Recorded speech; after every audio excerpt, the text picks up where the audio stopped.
Hello, I'm Allison Bell, Executive Director of the Heritage Society Museum.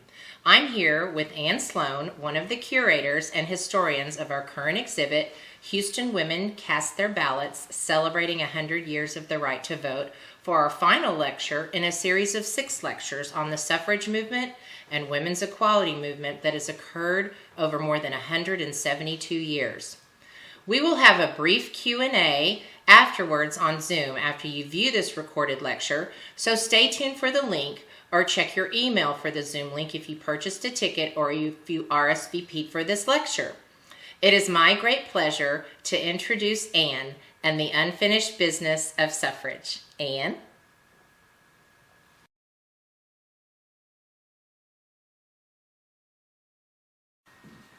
Hello, and thank you for joining us. I'm Anne Sloan, and I'm presenting the unfinished business of suffrage. Betty Chapman and I began planning our exhibit in 2019 without knowing a global pandemic was on the horizon. The Heritage Society Museum graciously offered us space, and we persevered, assuming there would be an audience for our efforts. We wanted to tell the story of Houston suffragists, and joined by Ray Bryant and her team of volunteers from the Houston Suffragist Project, we succeeded beyond our wildest hopes. Their digging in the trenches research uncovered the previously unknown contributions Black women made to Houston's suffrage history, as well as a little-known court case which allowed Houston women to vote in the federal November 1920 election. Removing the deadline to buy a poll tax enabled women to vote in record numbers in Harris County. Our exhibit evolved into a showcase of all Houston women's success in winning the vote. But opening the exhibit during a pandemic was a struggle. Making it safe for visitors was a struggle, and attracting them to come was a struggle. During the past year, we experienced a small bit of the same frustration the suffragists faced as they struggled 72 years to be able to vote. Now it is time to dismantle the exhibit. The 2020 celebration of 100 years of women's right to vote is over, presenting a good time to reflect on what happened in 1920 and what has happened since 1920. As pointed out by scholars, women's history has never been recognized as a pivotal part of history. The 34,000 square foot Bob Bullock Museum of Texas History in Austin allotted our state's state suffrage centennial story only 225 square feet of space for their 2020 exhibit. When I took my upper-level Texas history course in 1961, women's suffrage wasn't even a footnote. 20 years later, I excitedly told my father of my interest in the history of the 1920 suffrage amendment, and he shot back, "And men have been suffering ever since." This is what we are up against. This is the attitude women have encountered since the beginning of time. Lou Rogers' cartoon illustrates men's tight-fisted grip on their power over women. In 1920, Alice Paul, who would first propose the ERA amendment 3 years later, cautioned her fellow suffragists, Our victory cannot be a signal for rest. It is not only the symbol of our new status which women have earned, but also the tool we must use to end all discrimination." And yet, Gail Collins' New York Times 2020 editorial, "The Unfinished Business of the Women's Vote," calls women's suffrage a big flop. Why? History provides several reasons for suffragists' failure to fight on. First and foremost, they were exhausted after their 7-decade struggle. Some claim they had given their best years to the cause. As one suffragist poignantly expressed, it leaves its mark on one. Such a struggle. They had used up their energy, their money, and their time. Also in the 1920s, many of the young women who could have been trained to carry on the fight for equality chose to express their new freedom by becoming anything-goes flappers, not activists. The Great Depression, 9 years later, flattened surviving suffragists even more. World War II provided another setback as the United States went to war for its survival. Houston's superstar suffragist Hortense Ward died in 1944. Her grandson, a Catholic priest, related to me her deathbed lament, that her life's work had been in vain. She cried to him, "Women are not voting. They aren't running for office. They don't care about equality." She was right. It was the 1960s before what became known as the Second Women's Movement began. Title IX and Roe v. Wade were important gains, but the women's libbers, as they were contemptuously dubbed, were unsuccessful in getting the all-important ERA amendment passed. But the second wave never really disappeared. Tiny seeds had been planted, and women's studies departments were added in all major universities. Here in Houston by 1979, Eleanor Tinsley broke the City Hall barrier and became our first female city council member. In 1982, Houston elected Kathy Whitmire, our first female mayor, who served for 9 years. Successive generations of women joined forces with other minority groups and issued various calls to arms. And on November the 3rd, 2020, 100 years and 1 day after women in America cast their first presidential ballots, we elected Kamala Harris, our first female vice president. It's important to remember that women have outvoted men in all presidential elections since 1980. Other recent advances made by women include the following: 50.5% of medical school students, 51% of dental school students, 78% of veterinary medicine school students, and 54% of law school students are women. Only in engineering and science are we sadly behind. Today in Houston, women occupy more seats than men at the City Hall table. Female judges are commonplace. In fact, in 2018, we elected our first female and Latina Harris County Judge, 30-year-old Lena Hidalgo. We have had female district attorneys as we do now. Prominent Houston suffragist Mamie Ewing would be proud of the many women who have served as HISD school board presidents and members. Today, I will profile 9 outstanding women who are only a sampling of the many women who make a difference in our city.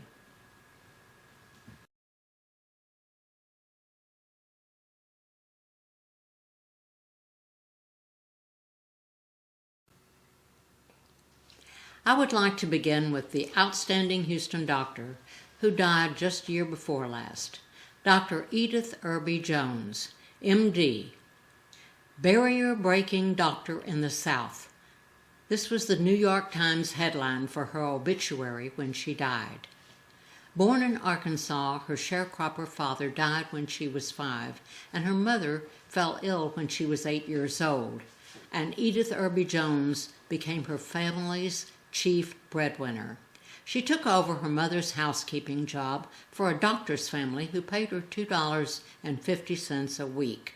But for Jones, taking care of their 18-month-old son was a blessing because the doctor's mother read to her and impressed upon her the importance of education. Blacks in the rural South did not have much schooling during the Depression, so Jones was again fortunate when her family moved to the city, where she could attend school regularly. After watching her older sister die of typhoid fever, Edith Irby Jones decided she would become a doctor. When she arrived at Knoxville College, an historic black college in Tennessee, she had a scholarship and $60 in cash, not quite enough to pay the extra fees. She offered to work for the rest, but officials said all the jobs were taken. When Jones said she could type 125 words per minute and take shorthand, they changed their minds and hired her to be the president's secretary. Years later, she became his boss when she returned to Knoxville as a member of the Board of Trustees of her alma mater. When she arrived in Little Rock to attend the University of Arkansas School of Medicine, she was again short of funds. Her classmates and local black churches took up a collection, passing the hat on the streets of Hot Springs to pay her $500 tuition. It was 1948, and all eyes in Arkansas and the nation watched as Edith Irby Jones applied to enter this Southern medical school. No black had ever done so, much less a black female. On the entrance exam, Jones placed 28th among 230 applicants, but Governor Ben Laney opposed her taking the place that would normally be occupied by a white person. Jones matriculated, but was carefully segregated from the other students. She ate her lunch in a cubicle where, unbeknownst to the administration, the black cafeteria workers set up a table with a cloth and a small vase of flowers every day for the solitary diner.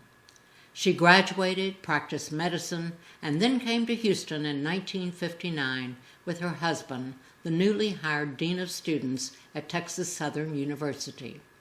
Applying for residency at Herman Hospital, she was told George Herman's will had specified only white males were allowed as residents.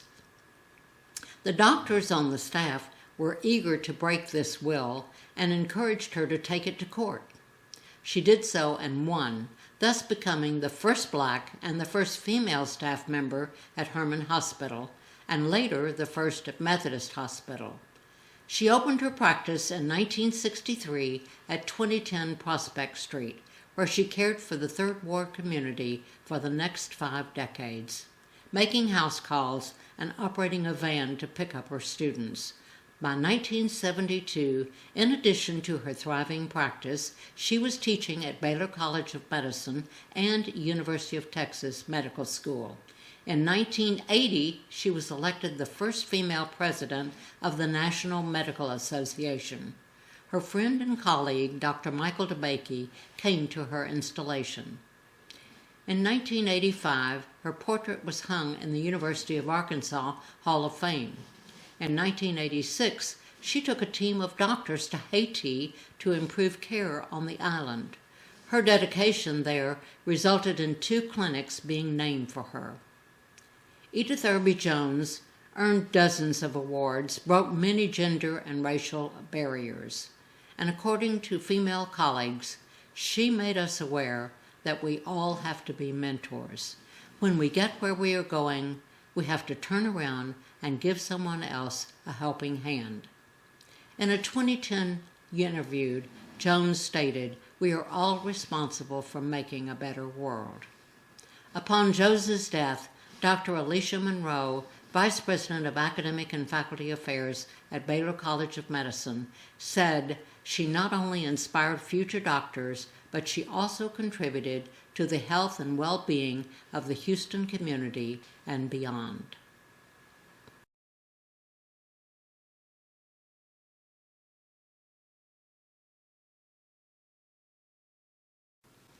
My next example of a Houston woman is Dr. Milicent Mimi Goldschmidt, Professor Emerita in the Department of Diagnostic and Biomedical Sciences in the School of Dentistry at the University of Texas Health Science Center at Houston. Professor Emerita has such a nice ring to it. Goldschmidt retired at age 85, but is still very active at 94 years of age and still has a lot to say, especially about gender issues. When she entered graduate school in Purdue University in 1953, she was a woman in science, a microbiologist dealing with the male faculty.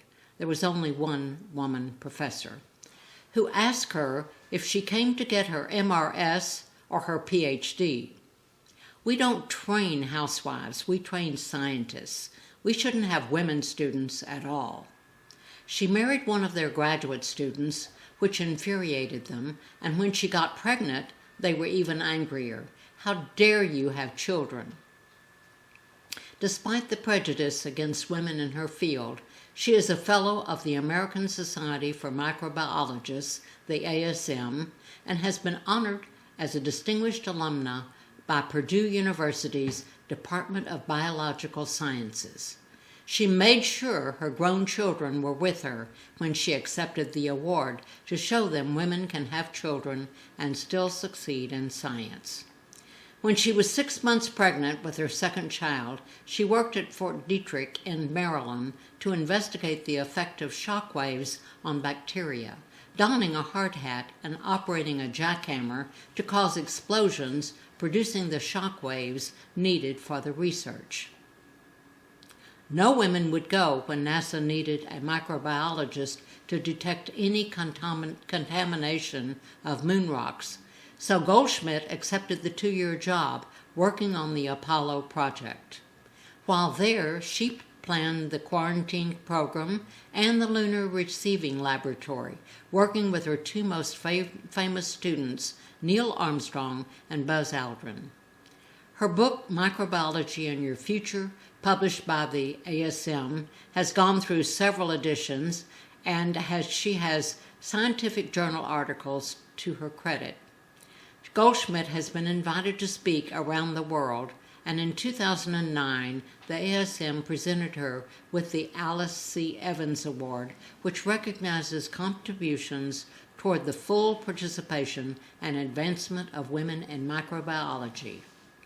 Through Sigma Xi, the Scientific Research Honor Society, and the ASM, Goldschmidt has endowed scholarships for female graduate students. Looking back on her long career, she laughs and says, "I don't understand why the world is not full of microbiologists. It's the most fascinating and fun time a person can have."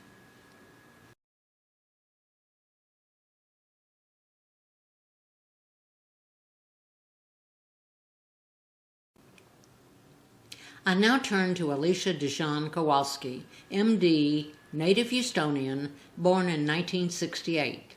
She's another Houston doctor who has spent her career giving back to her community. A full professor at MD Anderson Cancer Center, she has made many clinical contributions, represented MDA at national and international meetings, supported and mentored colleagues, and collaborated with staff on quality improvement. Her publications include authoring and co-authoring 73 journal articles, 4 chapters in books, and 6 teaching manuals and aids.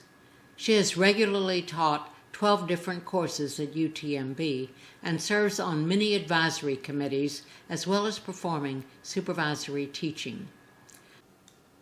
Of special interest to us are her articles in medical journals which address gender equity as well as women's breast cancer issues.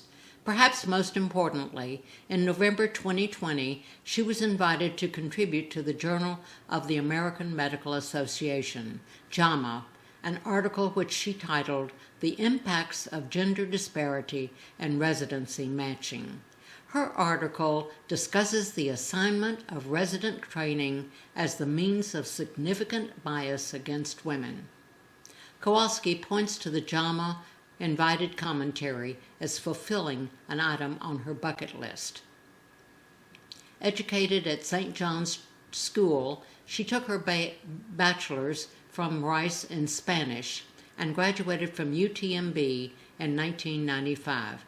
She calls her 3-year residency, never an easy period for any resident, the darkest years of her life. The long shifts required during residency were complicated for her by the birth of her 2 sons. After practicing medicine for 17 years, Kowalski developed what she calls a fervor for finding and supporting career sustainability. Balancing her teaching career, her research efforts, her clinical duties, and family were wearing her thin. She researched to see if her frustration was shared by others in the medical field and found this to be a national problem for doctors.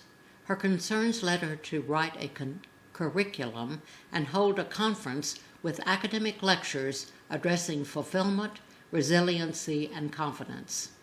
Held annually here in Houston until COVID happened in 2020, Kowalski is now a national expert on burnout and professional wellness in the healthcare field.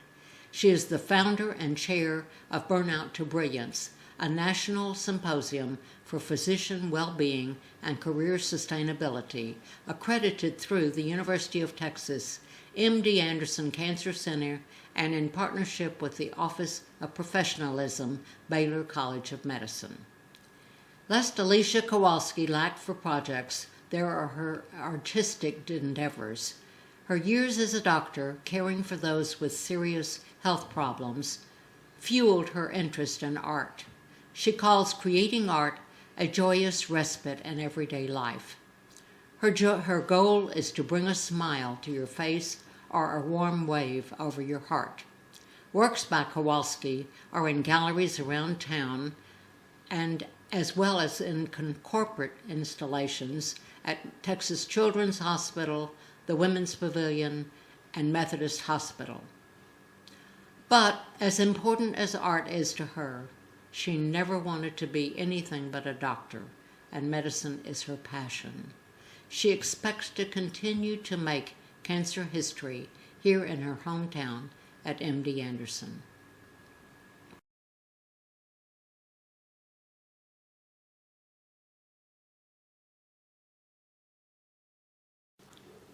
How can a lecturer say enough about Dr. Ruth J. Simmons? She was the first black president of Smith College and the first black female president of an Ivy League university. In talking about her laudable rise in the academic world, she says being black was less of an obstacle than being a woman. Born in Grapeland, Texas in 1945, Simmons was the youngest of 12 children. Her parents were sharecroppers, and they lived in what she calls a small, cramped shack next to a railroad track. She never had a toy in her life. Lunch was in a bucket with syrup on a piece of bread. Thrown off the farm when they worked because of mechanization, the family moved to Houston when Ruth was 6 years old. She still remembers the first time she walked into Atherton Elementary School. There was so much light, and it was so orderly. A desk just for her. A place filled with books. No more missing school days to work in the fields. She says she fell in love with books and worked hard, graduating at the top of her class from Phyllis Wheatley High School. Her teachers persuaded her to go to Dillard University, an historic black college in New Orleans, and raided their closets to provide clothes for her to take with her. Though she had a scholarship, she cleaned New Orleans houses to pay for her expenses. An exchange program at Wellesley College introduced her to a large group of young women who believed they could accomplish anything. She'd never heard of anything so bizarre. Her horizons broadened, and she was able to go to France to study comparative French literature as a Fulbright scholar. After graduating from Harvard with her MA and PhD, she began her academic career, but soon entered collegiate administration, becoming the director of African American Studies at Princeton University, where she worked to add black women to the faculty. Smith College hired her as their first black president. Her 6 years of success at Smith College prompted one faculty member to call her a woman for all seasons. Another insists she is to college presidents as Michael Jordan is to basketball. In 2001, she left Smith to become Brown University's first female and first black president. Before accepting the job, she questioned the selection committee. "I am the daughter of sharecroppers. I grew up in a shack, and I am black. Are you sure I am what you want for your president?" She stayed at Brown for 11 years, working to diversify its student body and faculty, and writing what is called a brilliant strategic plan to raise an amazing $1.6 billion. In 2011, she received the Brown faculty's highest honors, the Susan Culver Rosenberger Medal. In 2017, Dr. Ruth J Simmons came out of retirement to serve as president of Prairie View A&M University. When asked why she would go to a much less prestigious university, she replied, "All students deserve an education. I want to open doors for them like they were opened for me, and I believe that all courageous actions carried out in the interest of others come back to you." In 2020, she was notified that Melanie Scott, Jeff Bezos' ex-wife, was giving Prairie View A&M a $50 million grant. Scott's connection to Dr. Ruth Simmons occurred because she studied under Toni Morrison, one of the black authors whom Dr. Simmons had added to Princeton's faculty. A few of Simmons' honors include the 2002 Fulbright Lifetime Achievement Medal, the 2004 Eleanor Roosevelt Valkill Medal, the Foreign Policy Association Medal, and the Centennial Medal from Harvard University. She is a member of the National Academy of Arts and Sciences, and she serves on the boards of the Museum of Fine Arts and the Smithsonian National Museum of African American History and Culture. In 2012, she was named a Chevalier of the French Legion of Honor.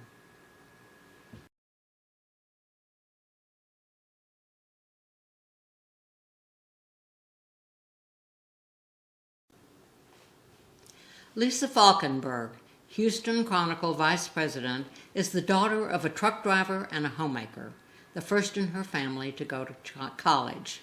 She graduated from the University of Texas at Austin with a journalism degree in 2000 and was hired by the Associated Press to work in their Austin and Dallas bureaus.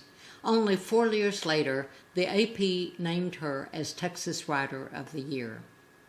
She started at the Houston Chronicle as a roving state correspondent based in Austin and Dallas, moving here the next year, and began writing a daily column. Falkenberg enjoys being a columnist because it allows you to be a whole person. I can be upfront with readers about where I stand. Her range of topics includes education, criminal justice, and state, local, and national politics. Finalist for the Pulitzer in 2014, she won the prize the following year, and her win was the 120-year-old Houston Chronicle's first Pulitzer Prize. Her series exposing the wrongful conviction in a death case led to Texas lawmakers to reform the grand jury system and also earned her the Mike Rocho Award for commentary column writing. She says winning the Pulitzer has changed her life. Now I have more freedom. I can take chances. Winning the prize has also brought a new title and duties. Currently, she serves as the Chronicle's Vice President and Editor of Opinion. She leads the editorial board and the paper's opinion and outlook sections. Mentoring journalism students through the Chronicle's high school journalism program and volunteering with the News Literacy Project, Lisa Falkenberg represents the good use of journalistic power.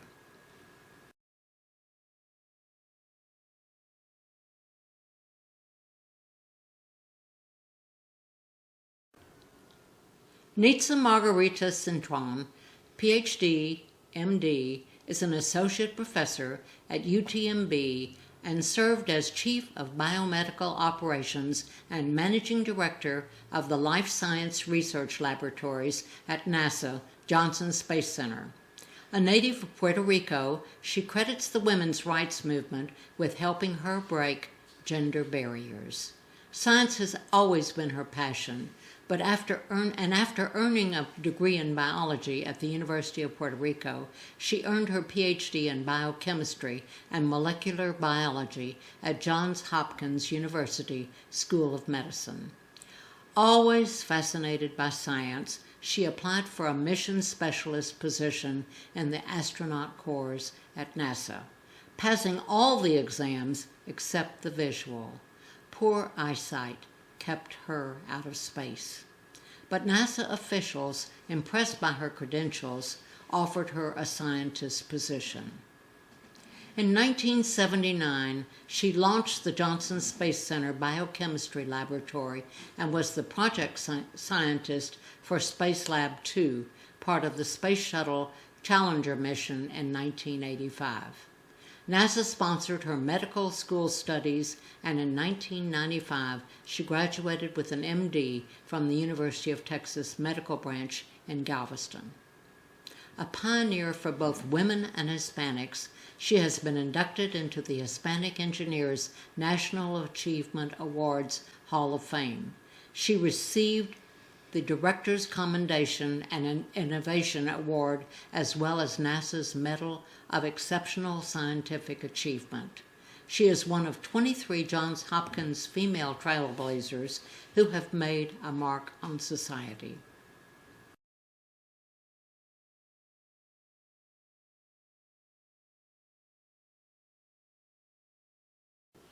Dr. Eileen K Stansberry is the chief scientist at the NASA Johnson Space Center, as well as chief of the Astromaterials Research and Exploration Science Division.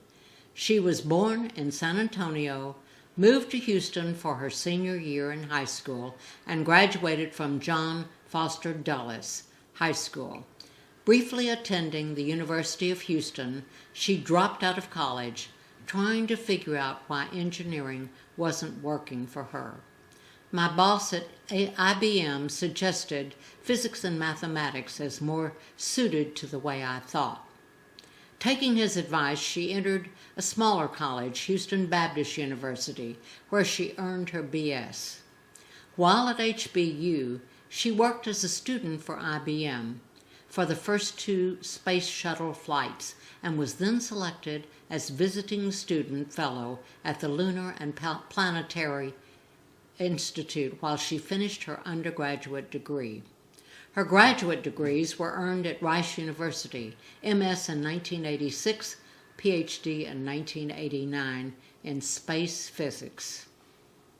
She now directs a multidisciplinary scientific organization of about 250 civil servants and contractors. Her expertise is in contamination control.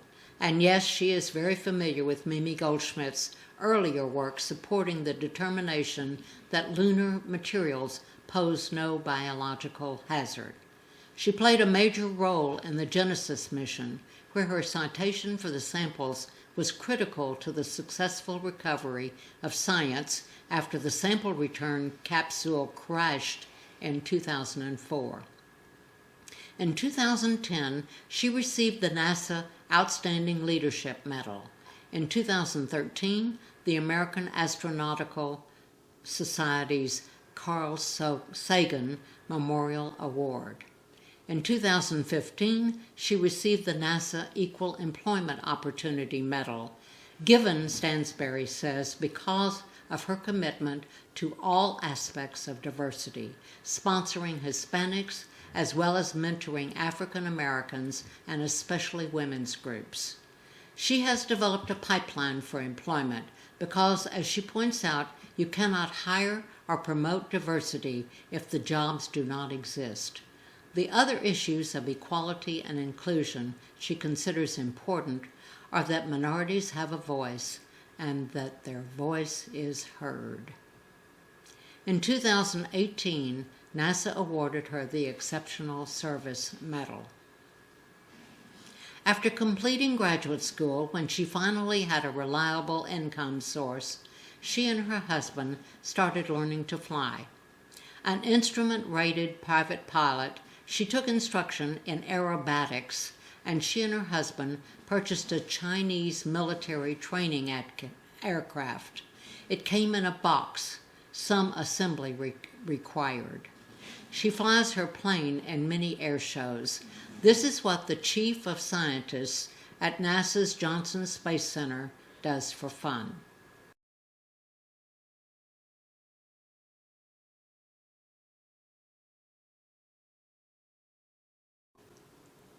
I complete my list today with the two women who represent Houston in Congress. Sheila Jackson Lee is serving her 13th term as a member of the United States House of Representatives and prides herself on upholding the constitutional rights of all people. A native of Queens, New York, she earned a BA in political science from Yale University with honors, graduating in 1972, the first class that included women. The New York Times dubbed these 575 females superwomen because of their formidable academic and extracurricular accomplishments. Jackson took her JD from the University of Virginia Law School. Her husband, Dr. Elwin Lee, also a Yale graduate, is an administrator at the University of Houston. They have 2 grown children and twin grandchildren. She has lived more than half her life in Houston, Texas, first serving as a municipal judge and on the Houston City Council, before being elected to Congress in 1994. Sheila Jackson Lee is a study in contrasts. Her strengths are often her weaknesses, as despite her brilliant and legal mind, she at times undermines herself with inappropriate choices. She places herself in the open, in the bullseye, publicity hound, camera hog, difficult person to work with. These are just a few of the criticisms you hear about Sheila Jackson Lee. But when you see her angling for a prominent spot at some political event, or delivering what is often referred to as one of her incessant speeches, I want you to think of a much earlier Houston activist, Hortense Ward. I will never forget interviewing a prominent Houston woman who grew up in the Heights. I asked if her mother had by chance known Mrs. Ward. She answered, yes, Mother always said she was so pushy. U.S. News and World Report has named Lee one of the 10 most influential legislators in the House of Representatives, one of the hardest working members of Congress. Even during her 2011 breast cancer surgery, chemotherapy, and radiation, she is the senior member of the Judiciary Committee, Homeland Security Committee, and the Budget Committee, 3 important appointments. Texas Tribune calls her loyal and persistent, pointing to the help she gives to colleagues, showing up in their districts to support them, and taking their cause to the House floor. Her outreach efforts make for valuable political alliances. Years ago, I remember talking with Lee at a University of Houston table talk luncheon, where we were discussing Secretary of State Condoleezza Rice, who was being criticized for the length of her skirt. Lee pointed out if she were a male, her attire would never have been criticized. Yet other than Hillary Clinton, I cannot think of any female or male politician more ridiculed than Sheila Jackson Lee. Few people seem to applaud a woman's use of political power. Lee answers her critics by saying, my job is being on the floor because I have something to say and I know what I'm talking about and I enjoy the institution. The one thing I want to make sure is that I'm not offending any member.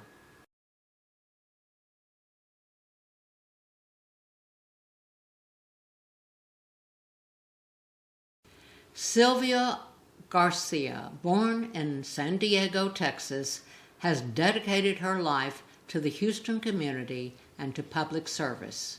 As the 8th child of 10 children, she saw her parents struggle to raise the family and learned from them the value of hard work and the importance of education. Only by winning a scholarship to Texas Women's University in Denton was she able to attend and graduate from college. Her Doctor of Jurisprudence from Thurgood Marshall School of Law came next as she worked several jobs during law school to pay for her tuition. Garcia's early career as a social worker and a legal aid lawyer in Houston enabled her to see the needs of the vulnerable residents, both young and old. During her City of Houston career, she was appointed by Mayor Kathy Whitmire to be the first female Hispanic director and presiding judge of the municipal courts, holding this position for an unprecedented 5 terms under 2 mayors. She also served 2 terms as city controller. Next, she was the first Hispanic and the first woman to be elected to the Harris County Commissioner's Court. In 2013, she was sworn into the Texas State Senate, becoming the 7th woman and the 3rd Hispanic woman to serve. In 2018, she took her fight for the people of Harris County to Washington, running for Congress. She is one of the first 2 Latinas to represent the state of Texas in the U.S. Congress. Though she is serving her first term in Congress, she is on the House Judiciary Committee and the House Financial Services Committee, and played an important role in the impeachment investigation of President Donald Trump. She is the first Hispanic and one of the first 3 women to ever serve as an impeachment manager in a presidential impeachment trial. In Garcia's Houston Chronicle editorial, Time to Make Full Equality for Women a Reality in U.S., she addresses the issue of women's equity. Recognizing the struggle that is still to come, she hopes that someday every little girl in this country lives in an America that embraces their full humanity and guarantees full equality to them. Reauthorization of the Violence Against Women Act to protect women from domestic violence and sexual assault is a priority for Garcia, who also urges support for ratification of the ERA. Sylvia Garcia has spent almost 50 years serving the people of Harris County, working through administrative changes, working with diverse groups to make certain Harris County voters were represented fairly. Today, she asks the same question women have asked for more than 100 years. Will the United States embrace equality for women or leave it up to the next generation? Her question leads us to what lies ahead for women's equality. When Ruth Bader Ginsburg was asked, "What is your message to the next generation? What are the goals that remain to be achieved?" her answer was the elimination of unconscious bias. She warns that being biased against somebody solely because of their gender is powerfully hard to root out. Are Sheila Jackson Lee's critics attacking her because of her actions or because she is a woman? How much of the ridicule aimed at Hillary Clinton stems from unconscious bias? Ginsburg urges that the Constitution address unconscious bias. In the meantime, she asks women, particularly older women, to get out there and make a good show. When we have more women out in our community and country doing things, we will all be better off. Don't accept invisibility just because you are past a certain age. Take risks and recognize you have the power to make a difference. Another cartoon by Lou Rogers portrays a powerful woman who is tearing off the bonds of her oppressors, freed by the spirit of 100 million women voters. When you compare this cartoon with the one adjacent, it is considered likely that Harry Peter, who worked alongside Rogers at Judge Magazine, was inspired by her image for his prototype of Wonder Woman in 1944. It has taken 100 years, but the American woman is now a Wonder Woman who has the power to refuse those who attempt to undermine her political representation, her health care, and her paychecks. Using this power requires her action as well as taking risks. It is not a struggle for the faint of heart. Our exhibit at the Heritage Society chronicled the ways in which Houston women organized themselves, campaigned furiously, and fought the towering male and female prejudice to win the right to vote. There definitely is unfinished business relating to the women's vote, important business that must be tended to. But the movement certainly was not a flop. We won the right to vote, and we will achieve equality if we keep in mind suffragist leader Susan B. Anthony's words, "Failure is impossible." Thank you, Anne, for such an informative lecture and telling us about these women in Houston that made such a huge difference for women in their field and everyone in their communities. I always learn so much from all of these wonderful lectures by all of our speakers, and I hope our guests did too. If you would like to view the other lectures from this exhibit, please visit our YouTube channel or email us at info@heritagesociety.org. But please come visit our museum to see the exhibit and take a tour of our historic homes and learn about the families that live there. Thank you so much on behalf of the Heritage Society at Sam Houston Park. Now please join us on Zoom for a brief Q&A with Anne Sloan.